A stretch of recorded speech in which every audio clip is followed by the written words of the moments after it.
been like a month since I've uploaded last. And don't worry, I'm not dead yet.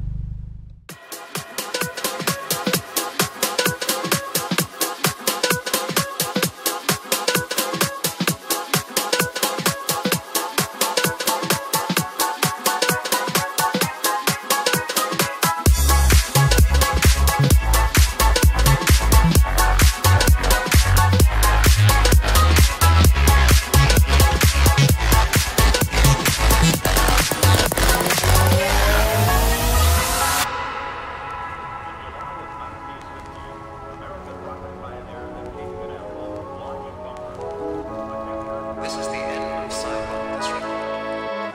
Please continue the second. So the reason why I haven't uploaded in the last month is because work has been insane. And I know there's people that do YouTube and have a job as well.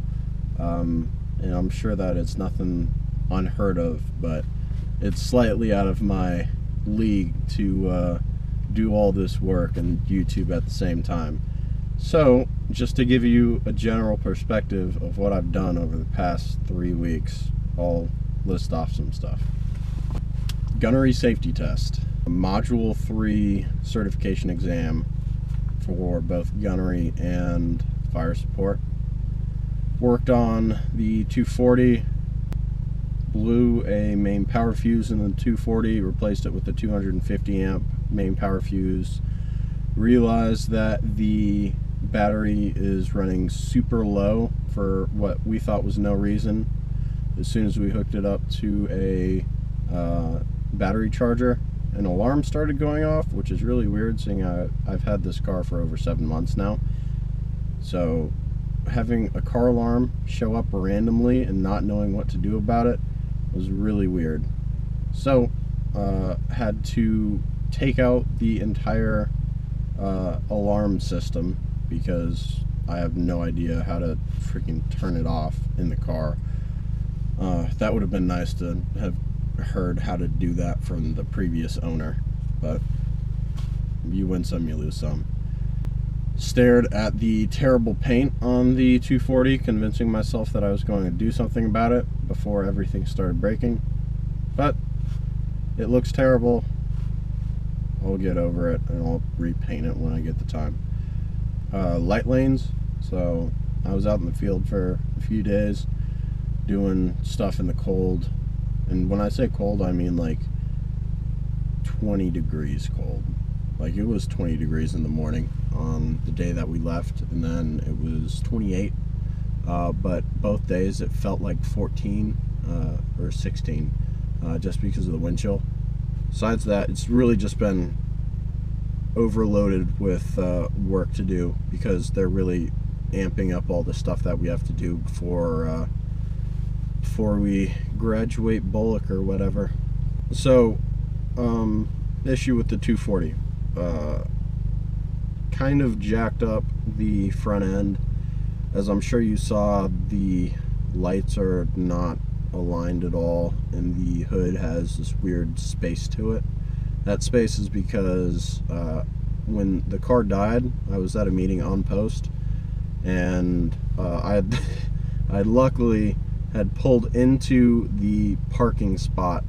Like I was reversing into the parking spot, and as I was reversing, the fuse blew, and that's because I repinned the entire ECU. I repinned the ECU, made sure all the wiring was good. Things that should have been plugged in that weren't plugged in, I plugged in. Car started running great for about 3 to 4 hours. At the end of those 3 to 4 hours of driving, the load on the fuse was too much. So I had to go in and make sure that I got a fuse that could handle the amount of power that the ECU was demanding. But apparently the whole time the alarm system was also demanding some power as well. So basically the alarm system was throwing a fit the entire time, just sucking battery, trying to turn on the alarm. But once we hooked it up to the battery charger, like literally plugged into the wall, the car alarm started going off, and I was like, what is going on? And that's kind of when I realized that that little car alarm speaker that's always been in the hood isn't just like there for show, even though it looks terrible. That it was actually hooked up to a aftermarket security system. Took out the security system, didn't have any means to turn it off, so we ended up just removing the entire thing. Immediately the car ran so much better. I think that's because the ECU wasn't struggling to get the charge to send basically commands to the engine to do certain things. So oh gosh, I'm really going off on a tangent. Let's backtrack, go to when the car died. So the car died, and I needed to get it to the Auto Skill Center. For those of you that don't know, the Auto Skill Center is like a shop where you are the mechanic. Like, you fix your car yourself. There's no one doing it for you. They just give you access to the tools. So it's cheaper, a lot cheaper than getting your own garage and set of tools, but it is a temporary solution. Like, I will end up getting my own tool set eventually and working from there, but as of right now, it's just more viable option to just use the Auto Skill Center. I'm sure that you've seen it in the over fender mounting video where I went rivet happy. I went in there by flat towing it, which we got clearance to flat tow. I know it's illegal, but we literally called up the MP station and said, hey, my car died. I have my buddy with the truck. Can we flat tow it to the Auto Skill Center exactly 0.7 miles away?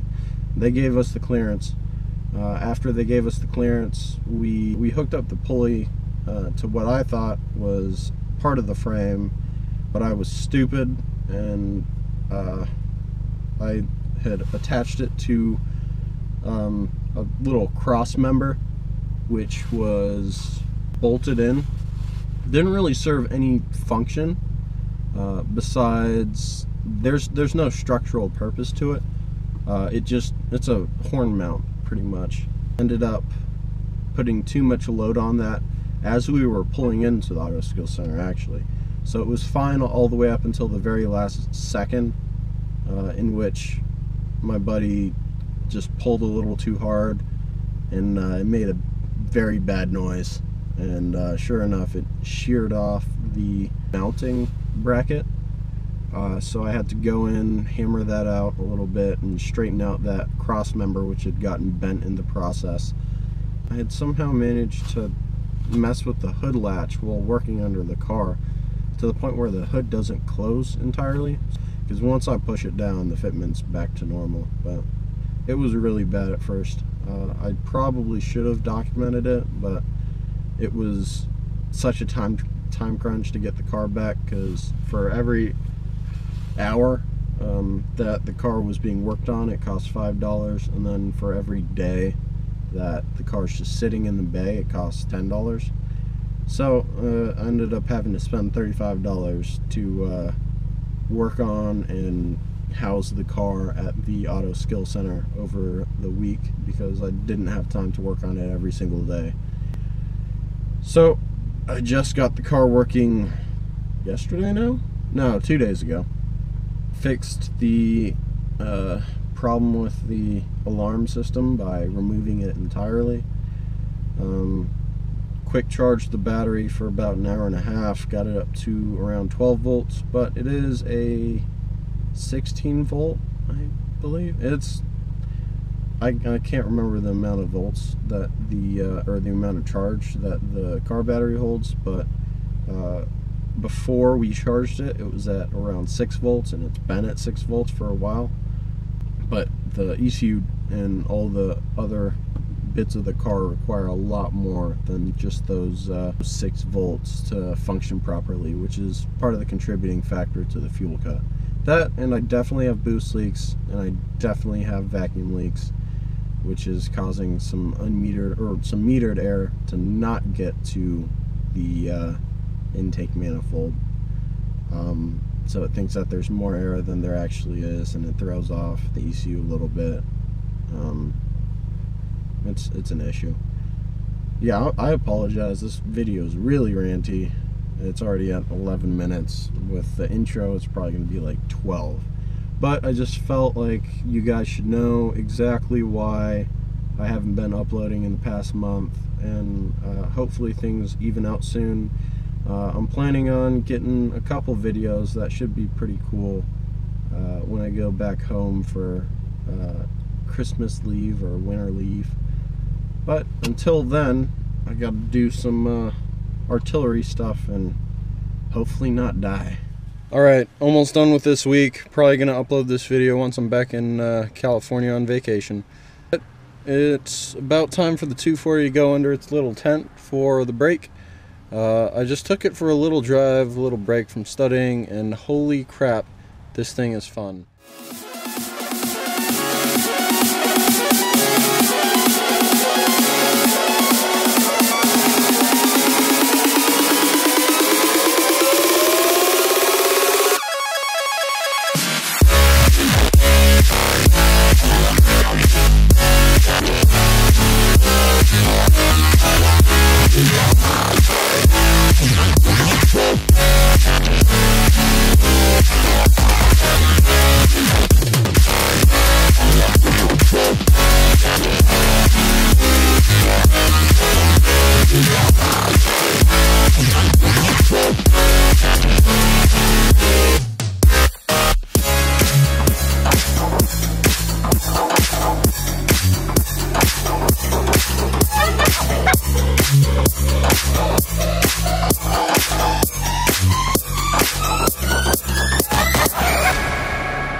Well, that was nearly impossible. Put it on backwards the first time, and the second time it just wanted to catch on everything.